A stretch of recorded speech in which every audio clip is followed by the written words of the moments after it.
What's up, y'all?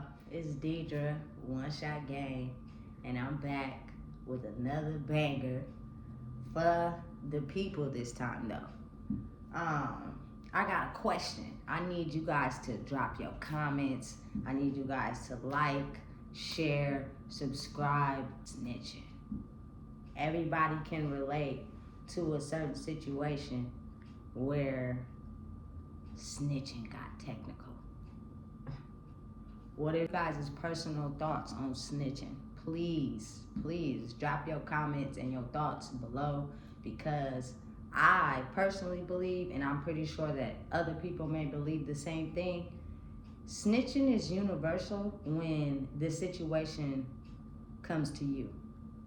When it's not your situation, snitching comes with stipulations. But when it's your situation, it comes with technicalities. So, due to the fact that I drop your opinions and thoughts below, because maybe I could be wrong. I don't know. So, I'm gonna get real with y'all and get on some story time. Let me know how y'all feel about the story time. If y'all want more stories, or do you want me to do personal growth videos? Let me know. I'm from Sacramento. Deuce Block to be exact. If you don't know where that is, that's 2nd Avenue and Franklin Boulevard, between 2nd and Broadway, right in between.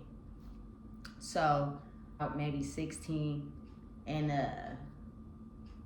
I got into a situation where I had fell in love with my first love, and you know, when you dealing with your mom, who's not really, she doesn't do anything. She doesn't smoke weed, she don't drink, she don't do nothing. So being the fact that you're the oldest girl, I'm pretty sure everybody has had this experience, and you get into your first relationship, it kind of like come with a lot of stipulations and things you can't do. So because of that, and because I was a heavy weed smoker, I decided to go around the corner, which is on 2nd and Franklin. I'm actually one street behind, which is 2nd and 28th. But 2nd and Franklin is the major street. So, to stay with, I'm not gonna say no names for privacy reasons, so I'm gonna give them names. It was a woman, we're gonna call her the Trap Queen, who had a boyfriend. We're gonna call him the Trap King. And the woman, the Trap Queen, had siblings. We're gonna call them the Trap Prince and the Trap Princess. Because when I say it was a whole lot of trapping going on, it was a whole lot of trapping going on. In case y'all don't know, I also have a TikTok. If y'all not following that, go subscribe and follow to that. It is One Shot Game Goddess. And I just recently put a video out where I asked if what are the stipulations on snitching. So if Robert and his best friend Brian go commit a crime, and Brian has to shoot Robert and kill him, and then Robert's mom tells on Brian, is that snitching? I was told from the comments that that's not snitching, because that's a civilian. So snitching is considered when two people commit a crime together and one person snitches on the other. So once I got that understanding, I was like, okay, cool, because in this particular situation I'm about to tell you guys about, I wasn't committing any crime. I was just staying in the household. So I've been battling with myself, even though God has forgiven me and has forgiven me, I asked to be forgiven for the situation. This particular day, I'm 16 years old, I'm coming out of the Trap Queen's house. And when I say at this point, I'm 16 years old, we had 2nd Avenue and Franklin sold up. When I said it was, man, so much going on, I'm talking about a lot of weed smoking, nice cars, money, guns, all type of things, police, shootouts, all type of things going on during that time. And I have to be honest with you guys, I was not made for the streets. My mom did not raise me in the streets. She raised me in the house on the sidewalk, like for real. So me being a teenager at 16 years old, and you go out into the streets and you get yourself involved in certain things, you're basically learning by experience. You have no guidance on what to do in certain situations. You just have to go with your first mind. And it's crazy because the codes of the streets will have you thinking that the choices that you made at that particular moment was wrong. And in reality, personally, I feel like nobody will really know what to do until they're in that situation. Can't really say, oh, she's wrong or this, that, and the third, unless you okay with people judging you and the choice you had to make at that particular moment. Back to the story. I'm 16 years old.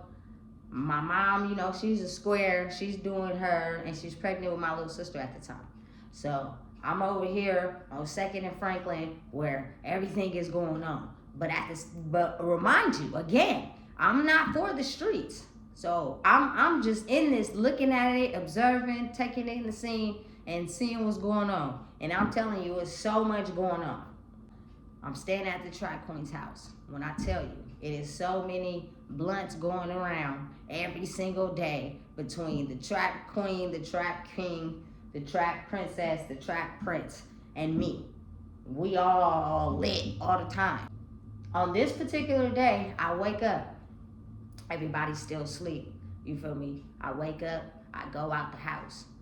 I go that's between like maybe 10 feet maybe away from Franklin and Broadway. So I walk to that store. It's on the side of Cheers at the time. So if you're from Sacramento, you know where Cheers is. So it's on the side of Cheers. I go outside the house. I'm walking down the street, down the sidewalk, right? I see hella police. I'm talking about like hella police, right? So in my mind, I'm thinking like, what the fuck is going on? But I'm still finna go to the store because I need to get this blunt. I'm trying to smoke. It's early in the morning. You know, when you are a smoker, you can't do nothing without smoking. Like, listen, I'm gonna keep going. So I'm observing the scene, I'm peeping it. So I'm walking, I'm like, damn, it's hella police. Some is in black in private cars and some is in regular cars. You know how SAC PD do, they don't play no games. I'm walking. Like right before I get to the store, a police stop me, right? Stop me. Start questioning me like hella hard, like, oh, so did you come out of that house? Woo, do, woo, woo. Do you know the Track Queen? Do you know the Track King? Do, do, do, do, do. Who else is staying in the house? Blah, blah, blah, blah, blah, blah, blah, blah, blah. My first instinct was to lie and throw it off. But I could see as he's talking to me, he has his clipboard halfway down. So I can see on the paper that he has that they had already been watching. They had already been watching and they had already had statements and all types of shit on this paperwork, right? All they needed was somebody to back it up. I'm looking and I see what's on the paperwork. So I start lying. Immediately start lying off the back, don't know them, whoop to whoop. So then they started reverse psychology the questions. Mind you, I'm 16. I've been lit all night. You feel me? And I'm going to the store to get lit again. So they started reverse psychology the questions. And then it started to be and seem like I started to say exactly what was on the paper. And so I'm agreeing with everything they saying. They got me hemmed up. They like, listen, we not gonna let you go until you say whatever is on this paper, this, that, and the third. And instantly in my mind, I'm like, listen, I actually stay with these people at these houses. Why would I snitch on them and tell on them? But then I'm in a corner in a rock, in a hard space, because these police got me pent up and they like, listen, if you don't cooperate and say what's on this paper and sign this, we not gonna let you go. I'm 16 years old at the time. I have no experience, no guidance, and skilled in this field at all. I was just playing somewhere where I had no business and some serious shit was going on and I was right smack dab in the middle. So what happened was eventually they reverse psychology my words and made it seem like I was telling. And personally, my experience, I could have. I believe I could have, because when you're scared and you're in a situation where you don't know what to do, you react on your first instinct. And my first instinct was, fuck, these police got me hemmed up. And I ain't gonna be able to let go until, you feel me, I tell what's really in this story. Not knowing that the code of the streets is you don't snitch at all. You don't snitch at all. But mind you, again, I don't have no experience in this field. I didn't feel like, to me, talking to them at all was snitching, I guess, personally at that time. As I grew older and I put somebody that I really was rocking with in a position like that, knowing that she was doing the best she could to take care of her and her siblings, like, I was wrong for that completely. You feel me? But again, if you don't have no experience in that and you're 16 and they got you hemmed up and you don't know what to do, and the code of the streets is don't snitch, so you gotta remain silent, but you ain't never been in a situation before. So it's like, dang, what do I do? I gotta get out of this. I don't wanna be hemmed up by the police. Caused a rift in a friendship for years. Years. And I'm not gonna lie, I didn't be the bigger person and apologize, because maybe I felt like, I felt like that I didn't mean to snitch. I didn't. It was really an accident. Like, I really snitched on accident. I didn't mean to snitch. But I'd never been in a situation like that. So it's like, what do you do? So to everybody watching this video, if you were in my shoes, what would you do? Like, what would you do if you don't know the code of the streets? And if you do know the code of the streets, I know that you remain silent, right, at 16, right? And if you don't say nothing, you just take your time and you go to juvenile hall. Like, really, I want to know y'all thoughts, because this is a topic where it gets serious and real technical for me when the shoes are on your feet. Maybe not when it's somebody else's situation, but when the shoes is on your feet, it get real. Just wanted to know, like, really, how does that work? That is my story, basically, on the topic of snitching. I was misguided. I was 16. I was playing in the streets. I had no experience. I was just learning as you go. And for everybody that I'm pretty sure have experienced a situation like that, the only choice that matters is yours.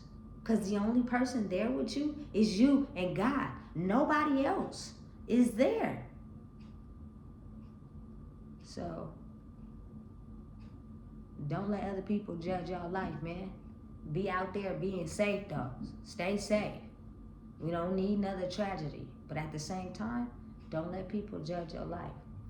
Because when you're stuck in between a rock and a hard place, and the decision and the choice is yours, what you want to do? It's Deidre with One Shot Gang. And listen, please, y'all, like, comment, share, subscribe. I would really appreciate it. Y'all have a good one. And stay cool, because it's hot.